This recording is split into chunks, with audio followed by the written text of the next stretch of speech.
Trump প্রশাসনের পাল্টা শুল্ক আরোপ বাংলাদেশের জন্য শাপে বর হয়েছে। বাড়তি শুল্ক নিয়ে যেখানে শঙ্কা তৈরি হয়েছিল সেখানে এখন খুলছে সম্ভাবনার দুয়ার।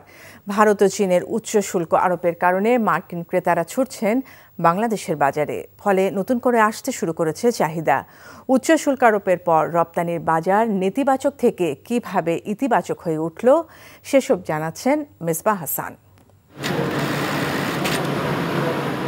বাংলাদেশে তৈরি পোশাক রপ্তানিতে একক বড় বাজার যুক্তরাষ্ট্র।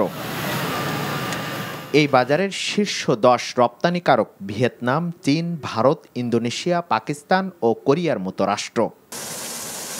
মার্কিন বাজারে বাংলাদেশি পণ্য রপ্তানিতে পাল্টা শুল্ক 20% বিপরীতে চীন ও ভারতের শুল্কের হার প্রায় 15% বেশি, যার কারণে বড় সুযোগ সৃষ্টি হয়েছে দেশের রপ্তানি বাজারে। তবে সুযোগ কতটা কাজে লাগাতে পারছে বাংলাদেশ?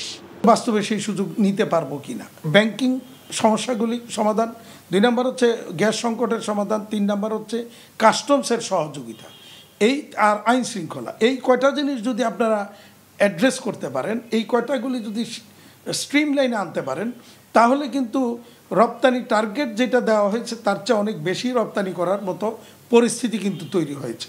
ইন্ডিয়ার উপরে ট্যারিফ বাড়ানোর কারণে আরও নতুন কিছু কাস্টমার আমাদেরকে অলরেডি নক করতেছে, তারা অলরেডি বাংলাদেশ ভিজিটে আছে এবং আমাদের পসিবিলিটি আমরা আরও অনেক বেশি দেখতেছি আর কি। ঢাকার সাভারের একটি প্রতিষ্ঠানের বিভিন্ন চামড়াজাত পণ্যের মোট রপ্তানির 90% যায় যুক্তরাষ্ট্রে। প্রতিষ্ঠানটির ব্যবস্থাপনা পরিচালক জানান, মান ঠিক রেখে ন্যায্য মূল্যে রপ্তানি করতে পারলে মার্কিন ক্রেতাদের আকৃষ্ট করা সম্ভব।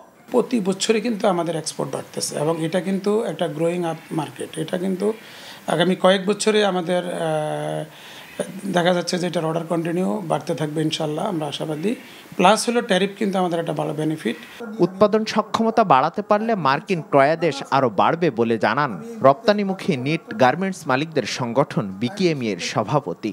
তারা কেউ ফ্যাক্টরি কিনতে চাচ্ছে, কেউ হয়তো পার্টনারশিপে আসবে, কেউ হয়তো নতুন করে ফ্যাক্টরি স্থাপন করবে। এরকমভাবে কিন্তু চাইনিজ অনেক ইনভেস্টর কিন্তু এখানে আসতে চাচ্ছে, আমরা তাদেরকে ওয়েলকাম করছি। ভারত থেকে অর্ডার উইথড্র করে বাংলাদেশে শিপ করতে চেষ্টা করবে, প্লেস করতে চেষ্টা করছে। উচ্চ শুল্কের কারণে ভারতে বেশ কিছু রপ্তানি পণ্য প্রতিযোগিতার বাজার হারাবে, যেখানে বাংলাদেশের সমজাতীয় পণ্য প্রতিযোগিতায় টিকে যাবে বলে মনে করেন রপ্তানিকারকরা। Mezbah Hasan, NTV news, Dhaka. Bundle থাকলে প্রতি সেনমানিতে টাকা বাঁচবে। বিকাশ সেনমানি বান্ডেল কিনে জিতুন প্রতি লেনদেনে।